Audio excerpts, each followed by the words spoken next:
a country villa where many rich people gathered. The people in the villa were having a nice time and relaxing to the fullest.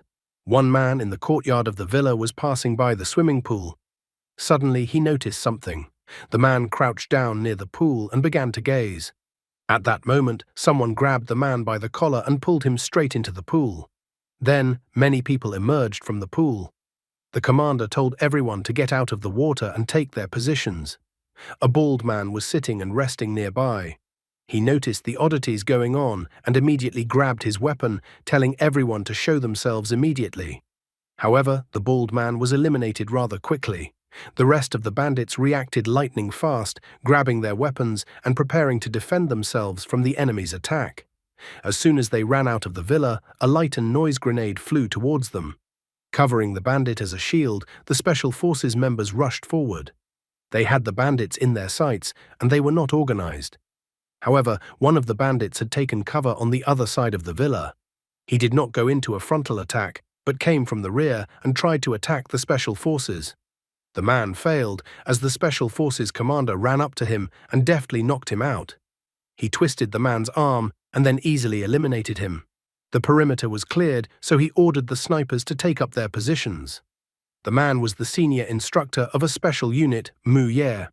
The remaining bandits took refuge in the villa, but because of this, they found themselves trapped and their escape routes cut off. Therefore, one by one, the Special Forces eliminated the gangsters. 10 minutes later, a message was received that the main target had been eliminated. The man informed the others that a helicopter with reinforcements would arrive in 30 minutes. The captain sat down and rested at the villa. Just then, a subordinate ran up to the captain with a bottle of wine in his hands. He asked the captain if he wanted to drink some expensive wine. Mu Ye asked the others to be patient, as they had to wait for the helicopter. However, one of his subordinates believed that the reinforcements on the helicopter would drink everything that was there. One of the subordinates asked if anyone had found a game console. Another subordinate thought that it was time for the man to grow up and stop playing games. Someone was happy to have found a beautiful gold lighter. Mu Ye called them a bunch of fools who only cared about beautiful women. Since its founding, Country L has been in constant military conflict with Country H over territory. Under the leadership of its newly elected leader, Country L's military power has grown rapidly. He used secret weapons to keep the country fighting and eventually regain its occupied territory. Of all the aces up his sleeve, the most famous is a unit of fighters called Spark. Soon, the Spark unit noticed that a helicopter had arrived quite quickly, in less than 30 minutes. This situation made Mu Ye wary, as he even found the sound strange. His fears were not in vain, as they were suddenly fired upon from the helicopter.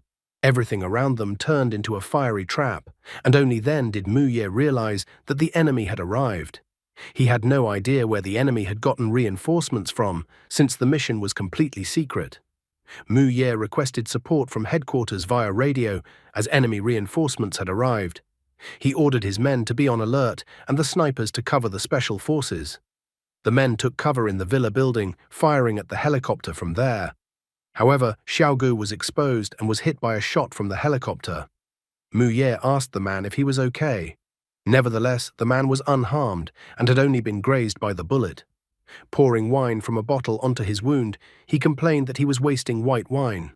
Mu Ye asked if the sniper was in place, and the sniper confirmed that he was already in place. He asked Mu Ye to lean on him and took aim. Mu Ye told him to go ahead, but at that moment he froze. He started shooting again, but then suddenly began to think. He didn't understand how their mission could have been exposed. Soon the enemy surrounded them, and they found themselves trapped like rats in a mousetrap. Mu Ye realized that they were doomed, so he grabbed a grenade and tried to throw it at the enemies, but at that moment he lost his right hand. He was wounded from behind, where his team was supposed to cover him, which came as a big surprise to him. His hand with the grenade fell right in front of his wounded subordinate. However, at that moment, another subordinate ran up, grabbed the grenade, and threw it at the enemies. This individual's actions did not cause harm to enemy forces, but the man himself was instantly punished with a hail of bullets. Mu Ye was still trying to understand why the enemies were behind them. At that moment, a gun was pointed at his head. However, the answer to Mu Ye's question was found quite quickly when a man appeared and said that nothing is impossible in this world. Mu Ye immediately recognized the man. There was a tattoo on the back of the man's hand and 3 rings on his fingers. A villain must always remain incognito, so he cannot be shown at the very beginning. He was not a movie villain, so he immediately decided to end everything and eliminate Mu Ye. Mu Ye kept trying to understand how this was possible and why this particular man made this choice. Suddenly, a bright light from the half-closed blinds fell on his face. He opened his eyes, trying to make sense of where he was even. The last thing he remembered was the traitor cutting his life short. He was too weak at the moment, but he felt like he was still alive. There was only one question in his mind now. Why was he still alive? Looking at his right hand, Mu Ye thought that that traitor had decided to torture him. He wondered if enemy forces were watching him, where the camera was, and why he was still there. His wound was deep, so the first thing he decided to do was to stop the blood. He had lost too much blood, so he needed to hurry. Walking over to the table, he found a stapler on the table, so he decided to use it. Mu Ye quickly sewed up his wound with the staples and the stapler. It was incredibly painful to do this. However, the pain made him turn his attention to his hand, and he realized that this hand didn't belong to him at all. The voice didn't belong to him either. Just at that moment, he saw his reflection in the mirror. A little frightened, he slowly approached the mirror to get a better look at himself in the reflection. Looking at himself in the reflection of the mirror, Mu Ye had absolutely no idea who it was in front of him. The man couldn't understand what had happened and how something like this was possible. Suddenly, someone knocked on the door, which alarmed the guy. A woman knocked on the door of the room. She informed Xiaoxian that dinner was ready. She admitted that it wasn't easy for the guy, but she asked the guy to go out and have lunch with his family. Mu Ye couldn't understand which Xiaoxian was even talking about. The woman informed him that she had cooked his favorite dish. These words caused the guy's mind to trigger. Suddenly, a memory of trying to feed him a burger with a cockroach came into the guy's mind. Xiaoxian didn't understand why they were doing this to him, since he had done nothing wrong to anyone. However, the guy became indignant that no one could eat lunch because of Xiaoxian. People around gathered to watch the spectacle. The guy confessed that they would have finished eating long ago if it wasn't for Xiaoxian. He told Xiaoxian to hurry up as he was very hungry. Xiaoxian didn't want to eat any burger and started complaining that Qin Tian had locked him in the restroom. At that moment, another guy came up to him and kicked him in the stomach. He warned Xiaoxian not to do anything stupid. The guy reminded Xiaoxian that he had proof. Also, Xiaoxian is disturbing everyone's rest, and everyone can see it. The guy then demanded that Xiaoxian apologize. All the people around gathered to watch the spectacle of Xiaoxian eating a burger with a cockroach. Eventually, the poor guy was broken and pulled a roach burger into his mouth. The guards and the rest of the people watched this spectacle with anticipation, and Xiaoxian was incredibly humiliated and embarrassed. Mu Ye now understood why the guy had committed such a horrible act. After much bullying, the cockroach burger was the last straw that broke the teenager. He just wanted to end his suffering. However, the irony was that Mu Ye was reborn in Xiaoxian's body. He was reborn into a teenager from country A named Huang Xiaoxian. Mu Ye's past life froze in that horrible moment when a traitor appeared in front of him. Along with his teammates, he lost his trust and hope. At that moment, Mu Ye vowed to definitely take revenge and never forgive traitors. Fate ordered him to be reborn in the body of a weak teenager. He had no strength, money, and power, but his hometown had one saying, "In the middle of nowhere, you can find pastures with plenty of water and grass." He had memories and experiences from his past life, and that set him apart from ordinary people. He knew his enemy, and his enemy doesn't know him, so the advantage was on his side.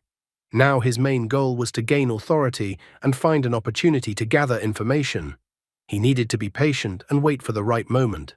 His stomach growled loudly. The guy realized that it was difficult to conquer peaks on an empty stomach. First, he needed to adapt to his current situation and surroundings, and then deal with the problem. And now he needed to get to know his new family. Looking in the closet, the guy found a note. After reading the note and changing his clothes, the guy promised to fulfill Xiaoxian's wish so that he could rest in peace. In his farewell note, Xiaoxian asked his parents to believe that if he survived, he would become the strongest person. Mom was happy that Shaoxian had finally come out of his room. Dad noted that Mom had put a lot of effort into preparing lunch, so he asked his son to be sure to eat everything before the food got cold. The new Shaoxian did not argue and was going to eat everything. He looked closely at the man and woman who were Huang Shaoxian's parents. Mu Ye never had parents. Looking at the food, the guy was surprised that they ate this every day because this food smelled much better than in a cafe. However, using chopsticks was incredibly difficult for him. He couldn't understand how people in Asian countries could eat with chopsticks at all. As soon as he ate the first bite, he was incredibly delighted. Chinese cuisine was so rich and delicious to him. Mum tried to ask why the guy was acting this way. However, Dad stopped her, reminding his wife that their son might not have eaten in a long time. And besides, they had already experienced something similar before. Mom agreed with her husband. The most important thing for her was that her son was healthy, which finally gave her peace of mind. She often brought food to Shaoxian's door, asking him not to forget to eat so that he could study well. One day, Shaoxian told his mother that he would no longer be attending the academy. His mother became concerned and attempted to determine whether he was having difficulty studying or if something else had occurred. Shaoxian was unable to disclose what had happened to him, so he simply stated that he was ill. While her son was eating, his mother noticed his arm was wrapped in bandages. She admitted that since her son had been attending the Mountain Hawk Academy, he had been coming home covered in bruises. She was about to bring up the fact that someone was beating her son, but the new Shaoxian interrupted her, saying that it was because of military training. The parents tried to find out if their son was getting along with his new acquaintances and classmates at the academy. His mother tried again to find out if her son was being bullied, but Shaoxian cut her off again, saying that everyone was very kind to him. His mother was so happy to hear that her son was doing well because she had been very worried about him all these days. The guy asked his mother not to worry about anything because he would repay his new acquaintances with the same attitude they showed him. 2 days later, the guy went back to the academy. Since he had inherited Huang Shaoxian's life, he had also inherited all of his grievances and desires. He called out to one of the passers-by and asked her where his dormitory was. The girl was very surprised. She didn't even understand why this disgusting guy was behaving this way. Meanwhile, the blonde man was lying on the bed playing with his phone. He complained that he had lost the game again. Shaoxian entered the room, thinking that the pests would never understand their mistake unless they were taught a lesson. As soon as he entered the room, he closed the door behind him. He loudly announced that he was back. The guy addressed everyone, calling them losers. He even asked if they were surprised that he had reappeared. The blonde man was delighted because, after losing the game, he was looking for someone to take his anger out on, and the guy came to him himself. He approached Shaoxian and asked where the guy had been for the past few days and whether he liked the burger. Glancing at his bed, Shaoxian noticed that the blonde man had made a mess of his bed. Mu Ye considered Huang Shaoxian a fool because such nobodies would never treat him well. The blonde man was outraged by the tone the guy used when talking to him. Besides, he had only thrown a little trash on his bed. Coming even closer, he asked what Shaoxian would do to him for such an act. The blonde man told the guy not to mention the ruined bed, otherwise he would come to his house. However, Shaoxian did not listen to the blonde man's tirade of insults and simply punched him in the chin. He remembered that there was a saying in the East, "When raising children, don't spare the rod." The blonde man instantly lost consciousness from the blow to his chin. The others began to protest that the guy had attacked their beloved Qin Tian. Shaoxian took up a fighting stance. He understood perfectly well that in terms of physical fitness, his current body was too weak. However, as a former military man, he knew that the most powerful weapons in the human body were the elbows and knees. So he began to use his elbows and knees to attack the remaining opponents in front of him.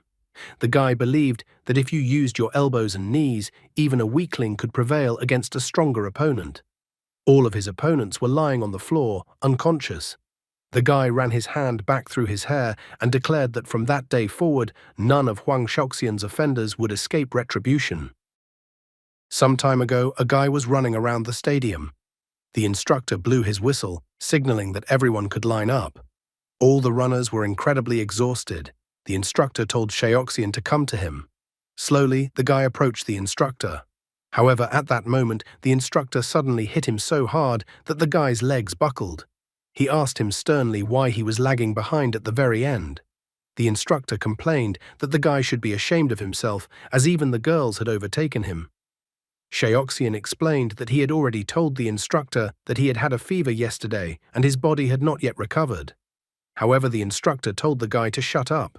He said that flu season was long over, so the guy shouldn't use that as an excuse. The instructor believed that the guy had no desire for self-improvement but had time to come up with excuses. The guy wanted to say that he was telling the truth, but the instructor grabbed him by the hair and told him to stop making excuses. Suddenly, the instructor hit the guy again with his left hand with all his strength, while the others watched happily. He said that the guy's hair was too long and that he looked like a girl. The instructor believed that the guy's father had simply failed to teach him properly, without explaining what a real man should look like. He even started insulting the guy's father. Then the instructor said that special training for first-year students at the Mountain Hawk Academy was a tradition that had been upheld since the school was founded. He believed that this tradition should be taken seriously because it could affect the final grade at the end of the year. The instructor even announced to everyone that they could end up like the guy kneeling in front of him if they didn't try hard. Huang Shaoxian tried to understand why the others were always bullying him, why he had become a victim. Returning to reality, the new Shaoxian understood perfectly well that the guy had simply been used as an example. He believed that this was a common disciplinary practice among the military, but he disagreed, considering such a method cruel towards ordinary students. Shaoxian's memory began to return, but he still had some gaps. He felt as if all this had happened to him personally. He needed time to learn about Country A and gather information, otherwise he might get confused and do something rash. As he continued jogging, the guy became even more aware that he had a very frail body and that training would take a long time. Suddenly, he stumbled and almost fell face first onto the asphalt. Nevertheless, he managed to stay on his feet, but sadly noted that his coordination and reaction speed in his current body were also not in the best condition. In the end, he decided to meet with the instructor on Monday. As soon as he returned home, his mother opened the door for him. She thought that Shaoxian had forgotten his keys at home, since he couldn't open the door himself. Her son confirmed her guess. His mother noticed that he had been leaving home early lately. She wondered whether her son was training or what he was doing at all. The guy confirmed her guesses again. In fact, he felt sorry for his mother, who didn't even know that her son was dead. A lucky Special Forces soldier had been reborn in her son's body. However, this was irreversible, so he had to accept it and move on with his life. He decided to talk to his mother. The guy told his mother that he was interested in a small town. The saying about the sandbar made a huge impression on him. People who don't know how to climb will eventually die. He was grateful to his current parents for giving him a second life, but he had his own worldview. The guy noted that he was already an adult, which meant it was time for him to learn to climb on his own. Mom and Dad were happy to hear such words from their son, because not long ago they had been very worried about him. Nevertheless, in his thoughts, he promised his parents that he would take revenge on all the bullies who had once hurt Shaoxian. October 21st, the last day of the annual exams at the Mountain Hawk Academy. The instructor sat in the classroom and watched videos of female students he had filmed while they were running. Thanks to his micro camera, he was able to capture what he considered to be amazing footage. The man thought that the work had been done to the highest standard, so if he edited the videos he had received a little and sold them on the internet, he would make a fortune. He watched the videos and admired the girls. But suddenly, Shaoxian came into view, ruining the whole shot. He couldn't understand how such a flawed guy had gotten into the best video. The man even noticed that he should thank the guy because thanks to him, he was going to move up one step higher on the career ladder. Otherwise, with his resume, he wouldn't have been able to get into Dasheng. The man was thrilled because he believed that Shaoxian was his lucky ticket. One day, Qin Tian heard that the man wanted to get a job as a security guard at Dasheng. He even laughed at the man, saying that he was talking nonsense. The man admitted that he understood everything. He knew that Dasheng's security guards were retired Special Forces soldiers, so of course he couldn't compare to them since he was just an ordinary police officer.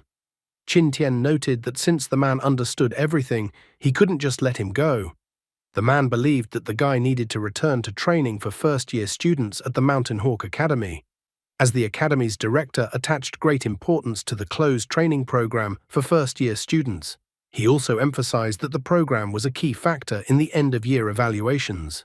The man noted that he understood perfectly well that Qin Tian did not like others encroaching on his freedom and comfort, so he did not want to restrict Qin Tian in any way. However, Qin Tian asked the man rhetorically if he was capable of such a thing. The man immediately assured the guy that he did not dare to doubt his abilities. Nevertheless, he noted that in this way, Qin Tian would avoid unnecessary risks and trouble.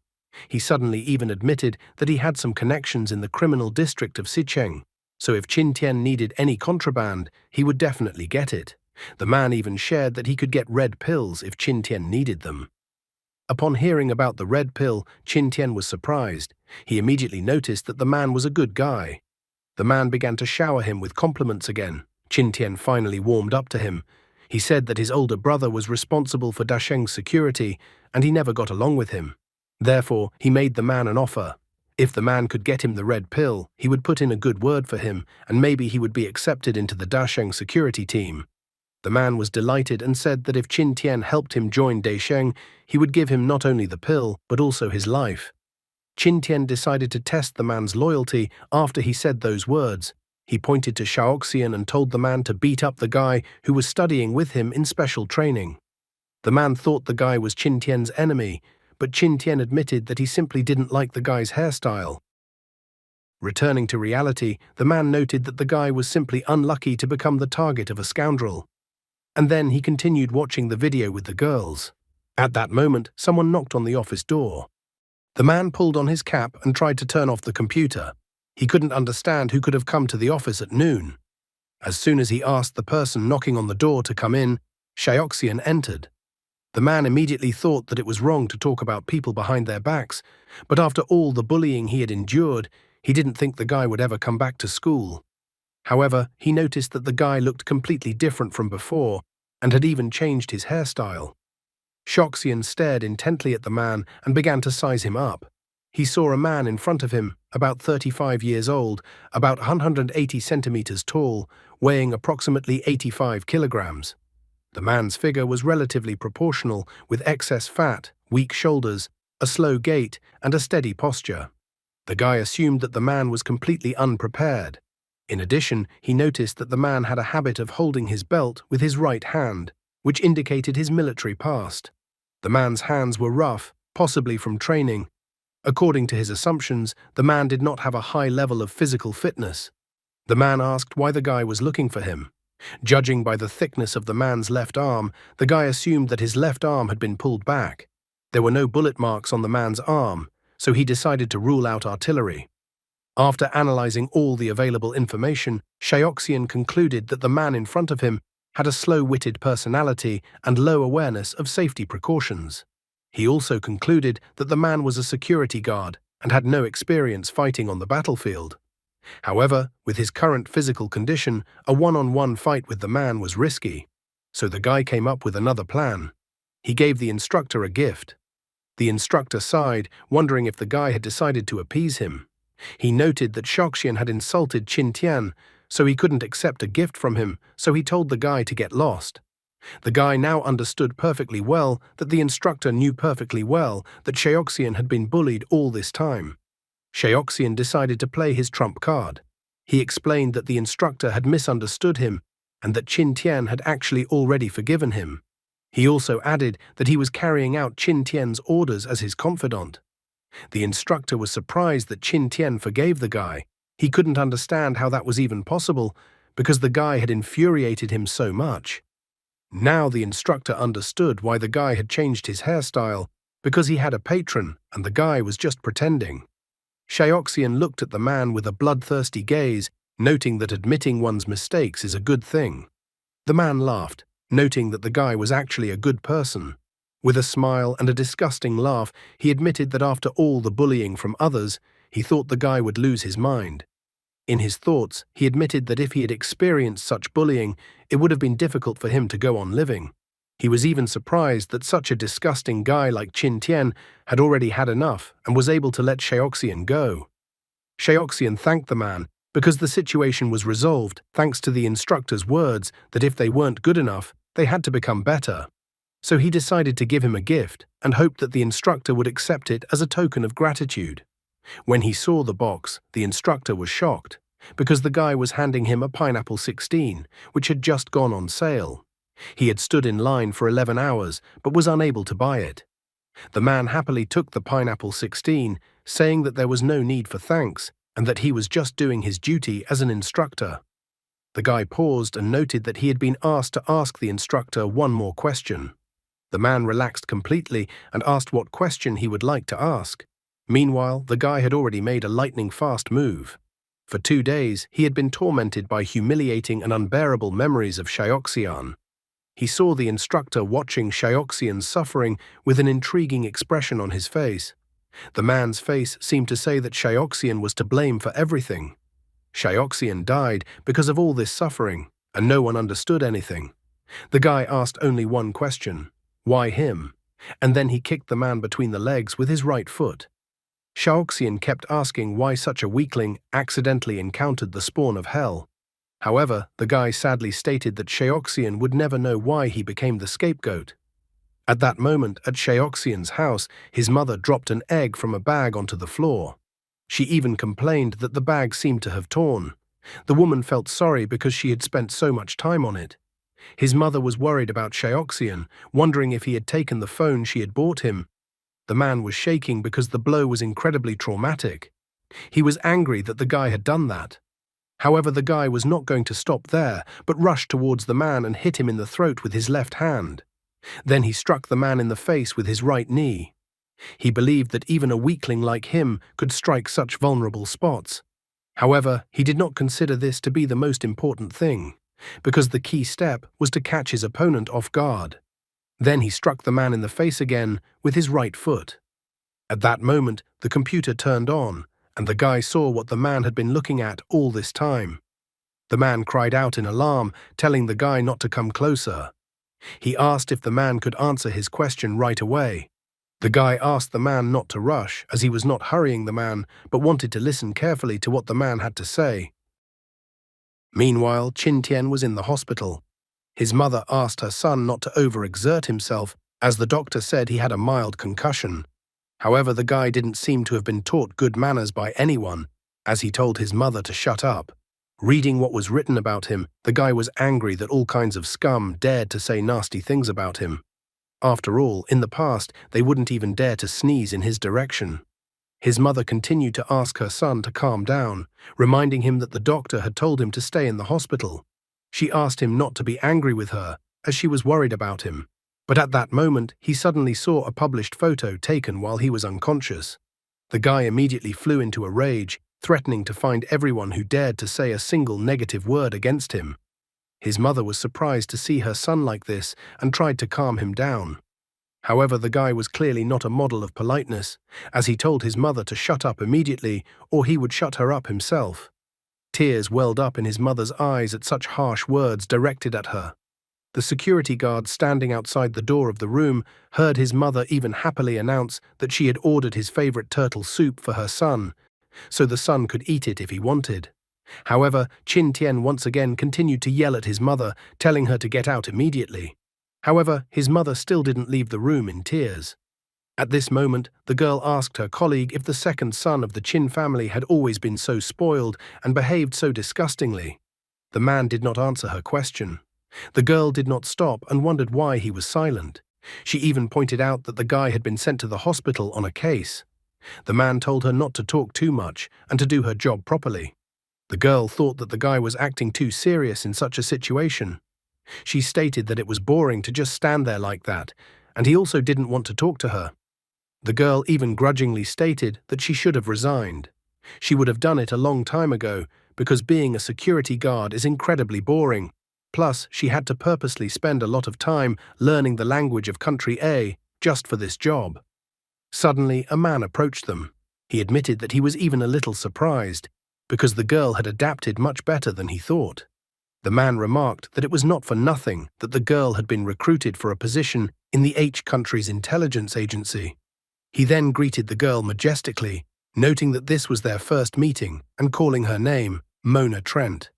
This man was Qin Sheng, the heir of the Qin family, the CEO of Dasheng Company. The girl's face turned red at this moment as Mr. Qin recognized her. With a smile, he reminded the girl that he was currently in charge of the company's security, so he remembered the information of all the employees. Mona Trent was in awe of the man, thinking he was handsome. Just at that moment, the door of the room opened and a surprised woman appeared from there. The mother was happy that her oldest son had come in, but was a little upset that she hadn't heard him come in or seen any notifications. Qin Sheng only smiled after hearing her words. He noted that he had just arrived by airplane and immediately went to the hospital. The older son politely asked his mother not to get upset, noting that his brother was too impulsive a guy and that he would talk to him himself. Mother agreed with his choice because the younger son, no matter how hard it was for him, still listened to his older brother. And then the frustrated woman left them along with her security guards. As Qin Sheng walked into the room, the girl stared after him, openly admiring the man. The second security guard thought that the girl's behavior was too unprofessional. Leaving with her head proudly raised, the woman demanded her security guards to immediately notify the second young mistress that Qin Sheng had returned. The security guards obediently began to carry out her order. Entering the room, Qin Sheng imperiously told his brother that it was not such a big problem. Qin Tian was no longer so vindictive and did not dare to insult his brother as well as his mother, but sat silently with the look of a beaten dog. Standing up near the wall, Qin Sheng asked not to be blamed for engaging in moralizing his brother. He politely reminded his brother that his brother should treat his elders with respect. After all, it wasn't easy for his mother to raise him. He then firmly announced that he would speak meekly and to the point, as there were only 10 minutes for their conversation because he had a business meeting to attend. Sitting down on the sofa and taking off his glasses, Qin Sheng imperiously pointed out that before he left, his brother claimed that he would be running the 26th district for 2 years. However, a month later, his brother ends up in the hospital. Qin Sheng became curious to know what caused his brother to be hospitalized. He even pointed out that Qin Tian had another 9 minutes and 30 seconds to go. After he said that, Qin Tian felt a terrifying aura emanating from his brother, and he was incredibly scared. Meanwhile, outside the door of the room, Mona Trent was surprised that ever since Qin Sheng entered the room, then Mr. Cranky Child had gone quiet. It even struck her that maybe something had happened that she was starting to get a little worried about. The second security guard didn't respond to her questions in any way. Suddenly, she wondered if Mr. Qin Sheng would like her. She even wondered if he liked sweet or spicy, since she liked spicy. The second security guard pointed out to her again that Qin Sheng was her employer, so he asked the girl to stop fantasizing about silly things and better not to flirt with Qin Sheng until she knew his true nature. The girl, on the other hand, confessed that she actually knew Mr. Qin Sheng very well. She knew that at 17, he had become the lightweight Sanshu champion in Country A, and at 18, he had been listed as a participant in the Youth World Games, and at 21, he had won the Mixed Martial Arts Super League lightweight gold belt. According to her information, over the next 2 years, he participated in 57 different mixed martial arts bouts in the middleweight division. He did not suffer a single defeat and became a new star in the fighting arena, becoming known for each. However, at the age of 23, due to the extra attention, he announced that he was retiring and disappeared. She was not aware of what Qin Sheng had been doing for 6 years, and when he reappeared, he was already attending the Dasheng Company's award conference as the 4th largest shareholder. The public at that moment thought that the reason for his return was to inherit the family business. However, it was aware of something that few people knew. Almost no one knew that a year earlier, Qin Sheng had started to rule the murky 26th district. He had become the underground king of the 26th district. Suddenly, a voice behind her said that she seemed to have heard of him. Qin Sheng smiled, reminding the girl that they were former intelligence officers and should protect their employer's privacy. The second security guard immediately thought that Qin Sheng did not leave on his own, but that he was forced to leave. Mona Trent was so surprised by Qin Sheng's sudden appearance in front of her that she thought it was as if he was a cat, since she didn't even hear a sound. However, Qin Sheng decided to politely ask her for a favor. He needed her to study one person. The girl was happy to have some fun in her life, so she gladly agreed to her employer's request.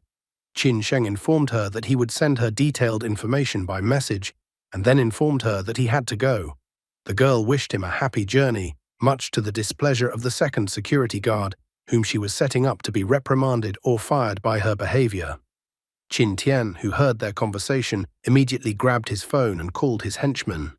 He told them to immediately find Huang Shaoxian and make sure that Huang Shaoxian couldn't even get out of bed anymore. Huang Shaoxian at the same time finally finished copying the information on the flash drive from the instructor's work computer. He was trying to remember how long it had been since he last met a man who had all the evidence on him stored in one place. The guy even thought that the man was definitely an idiot. He calculated that such dirt taken from the instructor's computer would be enough to get several years behind bars for the instructor. The guy even thought that if he turned the instructor into the police, it would be seen as revenge for Shaoxian. He was suddenly surprised when the instructor's cell phone rang. The man was shocked and incredibly frightened. Looking at the guy, he thought that the man in front of him was definitely not a human, but a demon. Shaoxian approached the inspector and calmly said that since it was already evening, he should go home to have dinner, because Oriental food is delicious only when it is hot. In his heart, the man was shocked that the guy had been tormenting him all this time with an expressionless look. It was as if the guy was looking at an animal, not a human being, and had no emotion at all. Shaoxian reminded the man that as an instructor, the man was not doing his job. He could have killed the instructor, but Joe's kitchen won't let him do that, so he decided that he would hand the instructor over to the law and let the police sort through the evidence and try the instructor. The man's face clearly expressed consternation. The guy even wondered slightly if the man was scared or regretful. However, he recalled that the man should have thought of this earlier when he condoned the bullying of one of the students. A cold sweat appeared on the man's face when the guy stated that he forgot to settle some more matters. So he quickly addressed a question he had wanted to ask the man for a long time, especially after the dirt that was on the man's computer. He left the room after that, looking at his tie while complaining about getting dirty. Walking down the street and looking at his phone, he decided he needed to find a place to clean himself up before he went home for dinner. He liked Oriental food so much that he started looking at pictures of the food. Some of the food looked appealing in the photos, but he didn't like spicy food. At this point, he even wondered if his preferences had changed after his rebirth. Therefore, he thought about asking his mother to cook something from Zhou cuisine. At this moment, Qin Tian's minions found him, informing Qin Tian about it. Qin Tian told the guy to take his time and gather the guys behind the academy for now. After all, he wanted to finish the guy himself. However, upon entering their blind spot, Huang Shaoxian abruptly turned around to look in their direction.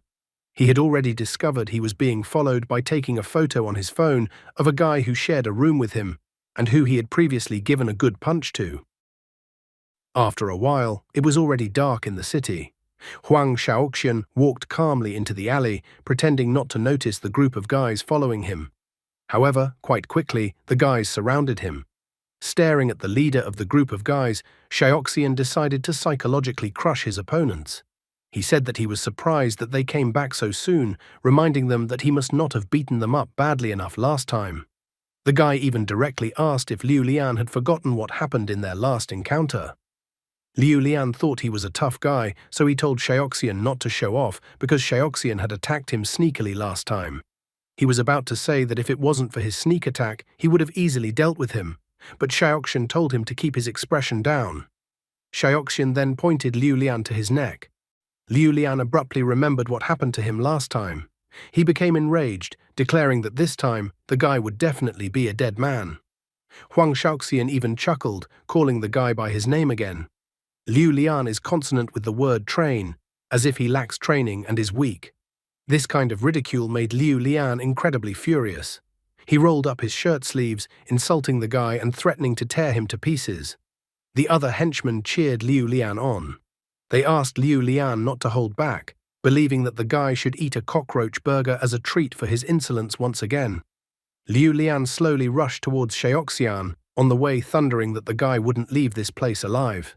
Mona Trent was standing quietly on the balcony of one of the nearby houses, wearing a hoodie and cap as if trying to hide her appearance and face. She had a perfect view of Huang Shaoxian's confrontation against Qin Tian's henchmen. However, considering Qin Sheng's previous request, she had to call him. What would Mona Trent do at Qin Sheng's behest? And will she just stand by and watch the guy's legs get broken, or will she do something about it? And that's all for today. Thank you very much for watching the video. If you would like to see a sequel, please like, subscribe to the channel, and leave your wishes in the comments. You can also subscribe to Telegram to know about new videos. Bye everybody.